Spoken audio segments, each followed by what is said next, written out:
നമസ്കാരം. ഒരു പ്രധാനപ്പെട്ട വാർത്തയിലേക്കാണ്. കാസർഗോഡ് പെരിയ ഇരട്ട കൊലപാതകത്തിൽ CBI അന്വേഷണം ആവശ്യപ്പെട്ട് ശരത് ലാലിന്റെ അച്ഛൻ രംഗത്തെത്തി.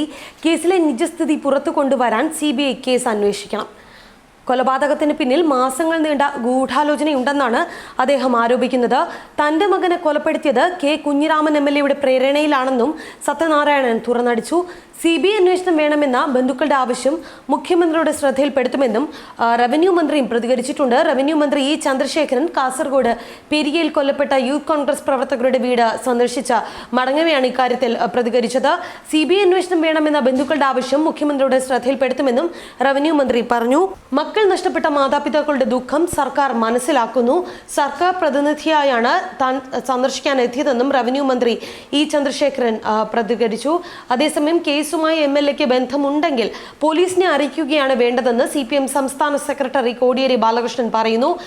എല്ലാ കേസുകളും CBI അന്വേഷിക്കണമെങ്കിൽ കേരള പോലീസിനെ പിരിച്ചുവിടണോ എന്നും അദ്ദേഹം പരിഹാസ രൂപേണ ചോദിക്കുന്നുണ്ട്. തെളിവുണ്ടെങ്കിൽ മാധ്യമങ്ങൾക്കല്ല, അന്വേഷണ ഉദ്യോഗസ്ഥർക്ക് മുന്നിലാണ് അത് നൽകേണ്ടത്. പ്രതികൾക്കോ അവരുടെ കുടുംബത്തിനോ പാർട്ടി സഹായം ഉണ്ടാകില്ലെന്നും കോടിയേരി വ്യക്തമാക്കി. കൊലപാതകത്തിൽ ഉദുമ MLA K. കുഞ്ഞിരാമന് പങ്കുണ്ടെന്ന ശരത് ലാലിന്റെ പിതാവിന്റെ ആരോപണത്തോട് പ്രതികരിക്കുകയായിരുന്നു അദ്ദേഹം. കൊല നടന്ന സ്ഥലത്ത് നിന്നും 400 മീറ്റർ അകലെ മാത്രമുള്ള വെള്ളമില്ലാത്ത കിണറ്റിൽ തുരുമ്പിച്ച ആയുധങ്ങൾ ഇന്നലെ പിടിച്ചെടുത്തിരുന്നു. ഇരുമ്പ് ദണ്ടുകളും പിടിച്ചെടുത്ത വാളുകളും കൊല നടത്താൻ ഉപയോഗിച്ചതാണെന്ന പീതാംബരന്റെ തെളിവെടുപ്പിന് കൊണ്ടുവന്ന സമയത്ത് കാണിച്ചതായിരുന്നു. ഒരു CPM പ്രവർത്തകന്റെ ഉപയോഗശൂന്യമായ കിണറ്റിൽ നിന്നാണ് ഇവ കണ്ടെത്തിയതെന്നതും ഏറെ പ്രാധാന്യമുള്ള ഒരു കാര്യമാണ്. കിണറ്റിൽ നിന്ന് ലഭിച്ച വാളുകളെല്ലാം തുരുമ്പിച്ചിരുന്നു. ശരത് ലാലിന്റെ ശരീരത്തിലേറ്റ 20 മുറിവുകളും കൃപേഷിനെ കൊലപ്പെടുത്താൻ ഉപയോഗിച്ച വാളും ഇതാണെന്ന കാര്യത്തിൽ സംശയവും ജനിപ്പിച്ചു. എന്തായാലും പീതാംബരനും പ്രാദേശിക നേതൃത്വവുമാണ് കൊലയ്ക്ക് ഉത്തരവാദിയെന്ന് ആരും ഇപ്പോഴും വിശ്വസിക്കാൻ തയ്യാറാകുന്നില്ല. ജില്ലാ നേതൃത്വത്തിലോ ഏരിയ നേതൃത്വത്തിലോ ഉള്ളവർക്ക് ഈ കൃത്യത്തിൽ കൃത്യമായ പങ്കുണ്ടെന്ന ആരോപണം ഉയരുകയാണ്. പീതാംബരന്റെ ഭാര്യ മഞ്ജു പോലും അത് വിശ്വസിക്കുന്നില്ല എന്നുള്ള കാര്യവും ശ്രദ്ധേയമാണ്. പാർട്ടിക്ക് വേണ്ടിയാണ് അത് ചെയ്തിട്ടുണ്ടാവുക എന്ന് അവർ പറയുന്നുണ്ട്. പ്രതികൾക്ക് രക്ഷപ്പെടാൻ 4 വാഹനങ്ങൾ ഒരുക്കിയതും ലോക്കലിന് പുറത്ത് ചട്ടഞ്ചാലിലെ ഏരിയ കമ്മിറ്റി ഓഫീസിൽ എത്തിച്ചതുമെല്ലാം ഇക്കാര്യത്തിലേക്ക് വഴിവെക്കുന്ന മറ്റ് സൂചനകൾ കൂടിയാണ്. കൃത്യം നിർവഹിച്ച പ്രതികൾ ആദ്യം എത്തിയതും ഏരിയ കമ്മിറ്റി ഓഫീസിലാണ്.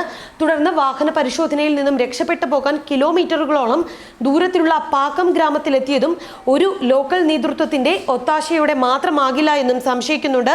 അവിടെ പാർട്ടി പ്രവർത്തകന്റെ വീട്ടിൽ ഒളിച്ചു കഴിയുകയും കൂട്ടുപ്രതികൾ വേറെ കേന്ദ്രത്തിൽ പോയതായും കസ്റ്റഡിയിലുള്ളവർ പോലീസിന് മൊഴിയും നൽകിയിട്ടുണ്ട്. പാർട്ടി ഗ്രാമമായ വെളുത്തോളിയിൽ വെച്ച് ഒരു പ്രതിയെ പിടികൂടാൻ ശ്രമിക്കവെയാണ് ജില്ലയിലെ ഒരു നേതാവ് അയാളെ മോചിപ്പിക്കുകയും പോലീസിനോട് അപമര്യാദയായും പെരുമാറിയതായും വിവരം ലഭിച്ചിട്ടുണ്ട്. ഇതെല്ലാം ഒരു പ്രാദേശിക ഘടകം മാത്രം തീരുമാനിച്ച കൊലപാതകമല്ല എന്നും സൂചിപ്പിച്ചിട്ടുണ്ട്. എന്തായാലും തന്റെ മകന്റെ കൊലപാതകത്തിൽ കേരള പോലീസ് അന്വേഷിച്ചാൽ അത് എത്രത്തോളം നിജസ്ഥിതി പുറത്തു കൊണ്ടുവരുമെന്ന സംശയം ശരത് ലാലിന്റെ പിതാവ് കൂടി മുന്നോട്ട് വയ്ക്കുന്നതോടെ ഇനി ഈ കേസിന്റെ അന്വേഷണം ഏത് ദിശയിലായിരിക്കും എന്നുള്ളത് ഏറെ ശ്രദ്ധാപൂർവം നിരീക്ഷിക്കേണ്ട ഒരു കാര്യം തന്നെയാണ്. എന്തായാലും കൃപേഷിന്റെ കുടുംബവും CBI അന്വേഷണം എന്ന ഒരു ആവശ്യം മുന്നോട്ട് വയ്ക്കുന്നുണ്ട്. എന്തായാലും വരും മണിക്കൂറിൽ ഇതിന്റെ കൂടുതൽ വിവരങ്ങൾ പുറത്തുവരും.